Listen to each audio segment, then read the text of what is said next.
Welcome to Bay Sunday. I'm your host, Kenny Choi. We've got a great show lined up today with some terrific guests. First up, a group that has captured our attention from the beginning, and they're here in the Bay Area.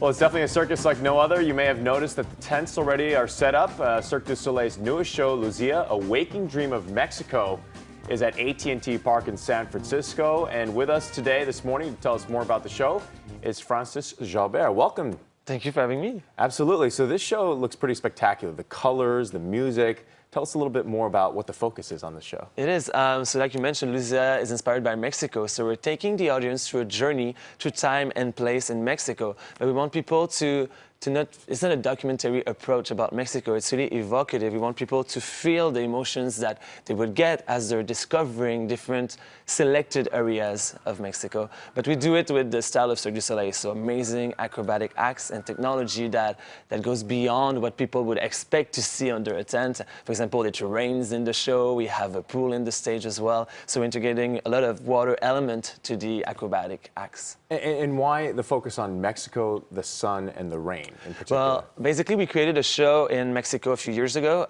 It's a resident show called Hoya, and we were inspired by the culture by being in Mexico and working on the show, and we decided to take it under the big tub.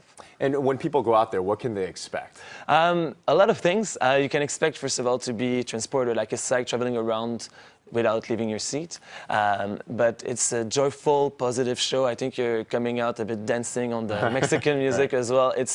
And it's super positive, and just you're going to forget about your reality for 2.5 hours. No, that sounds awesome. How long does it take to kind of come up with something like this? Because I know there's a lot of production involved in a show like this. It takes about, I would say, 2 years in the process. So at first, we're bringing a director and a team of creators that will shape what the show will be. And in the last 8 months of the process, we bring in the artists. So they'll train numerous hours to get the acts to the level we want it to be, but also to work on the staging of the show. And then once the show opened, it's going to run around the world for about 10 to 12 years. Wow. And we keep tweaking it and making it better. So we always want it to be fresh and still look great for the audience that discover it for the first time. So someone who sees it in San Francisco might want to see it again, you know, a year later when you guys are in New York City or something like that. Right. What do you expect the audience to be? Because I know a lot of people have seen Cirque du Soleil in Vegas and other venues.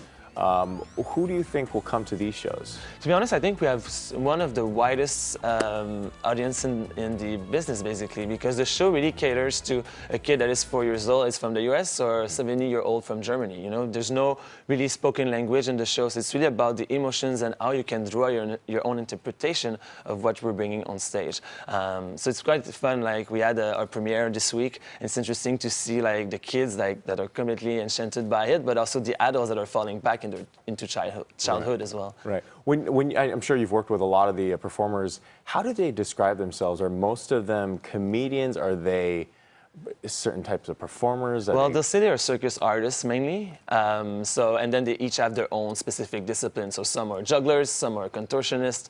We have some that are flyers, you know, flying through the air and getting catched by porters. So it really depends. Each one of them has their own specific main act, but they also do a lot of appearances in the show as well. And we just got a glimpse of the show. How many performers are there in this show particularly? We have 44 artists that come from 15 different countries. It's about 12 different acrobatic acts, so most of them are gymnasts or acrobats, but we also have some singers and musicians and actors in the show as well. That sounds like a fascinating show. Francis, thanks so much for joining us here this morning. We appreciate it. Thank you, Kenny. All right, so Luzia, A Waking Dream of Mexico, is at AT&T Park through January 29th, and then is headed to San Jose. For tickets and information about it, you could go to Cirque du Soleil's website. It's cirquedusoleil.com. We'll be back with more Bay Sunday after this break.